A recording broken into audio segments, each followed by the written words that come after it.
Muchas gracias, Molly. Thank you very much, Molly.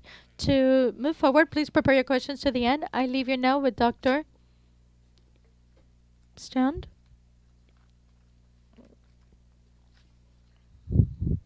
My name is John Strand.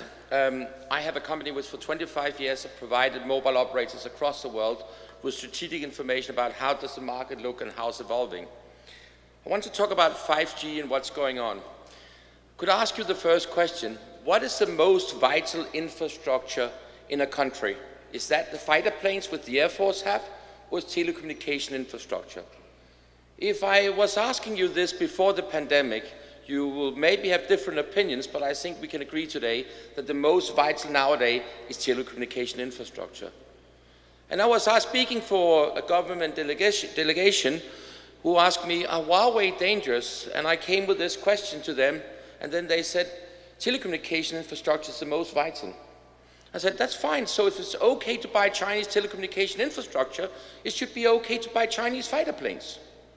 The reality is that NATO have a buying policy, so when NATO buy equipment, they have rules that they basically don't buy defense equipment from these countries.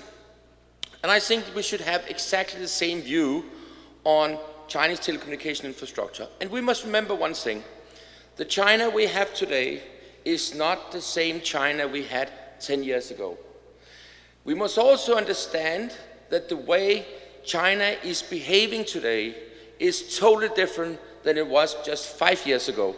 We've seen countries being punished because they basically have an opinion regarding human rights in China. And I think it's also important to understand that when we talk about cybersecurity, it's not just about software. We need to understand that we must move beyond the transport layer in the networks. We have to look at how we store data. Where do we put our data? People are talking about, do we put it in Amazon's clouds, in Google's clouds, in Microsoft's clouds, or we put it in a Chinese cloud? Sometimes we don't even know where our data is going. I bought on Amazon a $10 watch, fitness watch. It tracks everything, GPS, everything, things data is put into the cloud, not in a European cloud, not in an American cloud, but in a Chinese cloud. So basically, the Chinese government has access to all my whereabouts if I'm using this clock, which I definitely don't do. And it's interesting to see that basically, when Chinese companies is collecting data, the Chinese companies, according to the Chinese security law from 2017, is obligated to let the Chinese government to get access to these data. And we must also understand that a lot of cyber attacks is a combination of hardware and software. It's also to understand what we can say, what we can now in our company call the Internet of Unsafe Things. Huawei phones, high-end cameras, but also Lenovo laptops. I don't know how many of you which have a Lenovo laptop, but I can tell you in State Department, you're not allowed to use Lenovo laptops. A lot of big companies don't do it. It's a Chinese company and it's owned partly by the Chinese government. And that's very important to understand that these things is things which we actually been using to not only to transport data, but also to process data and to store data. So when we look at 5G, it's also important, it's not about, it's a process, an evolution. So we are right now in the beginning of that process.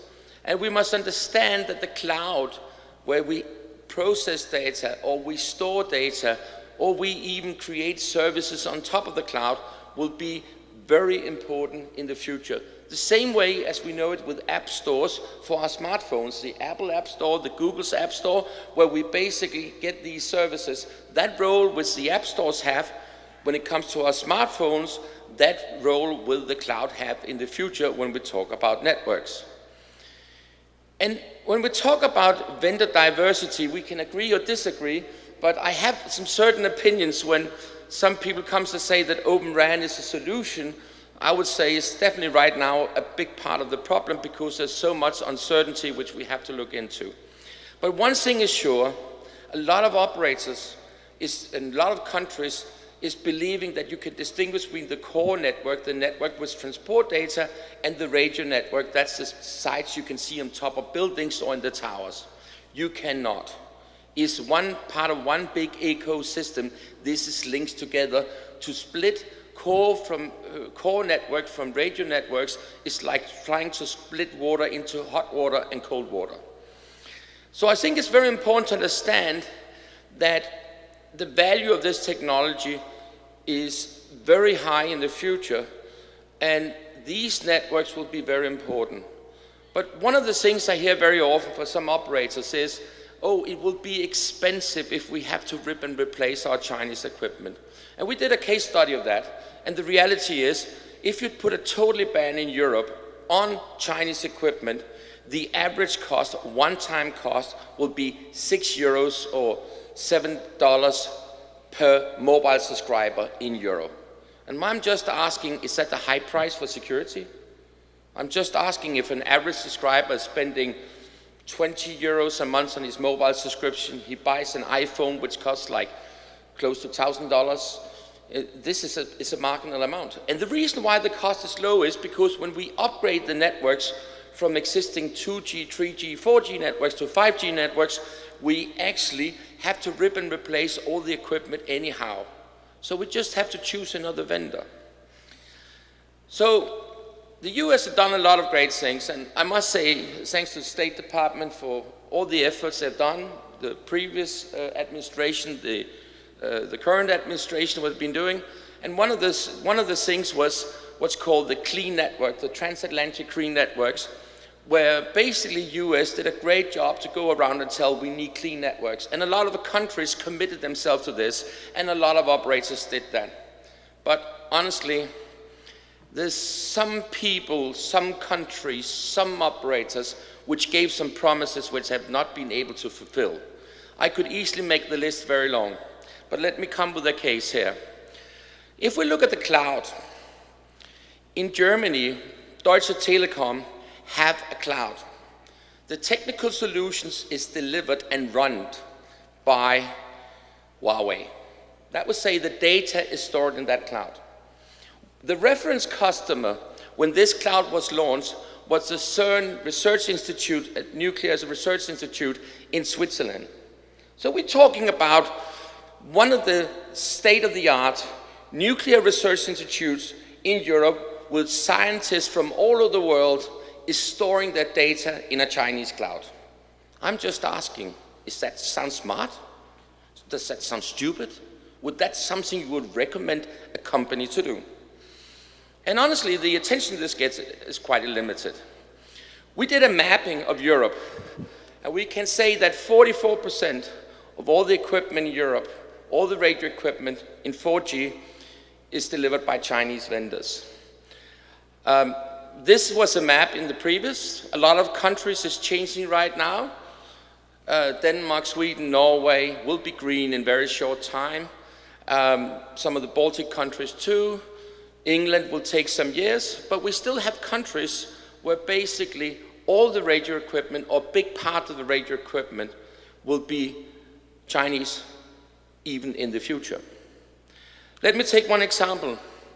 Until short time ago, all the mobile networks in Belgium was delivered by Chinese vendors. That means that all the people working for the European Union, all the people working for NATO, which have its head office in Brussels, all the traffic from their mobile phones was sent to Chinese networks. Is that intelligent or not?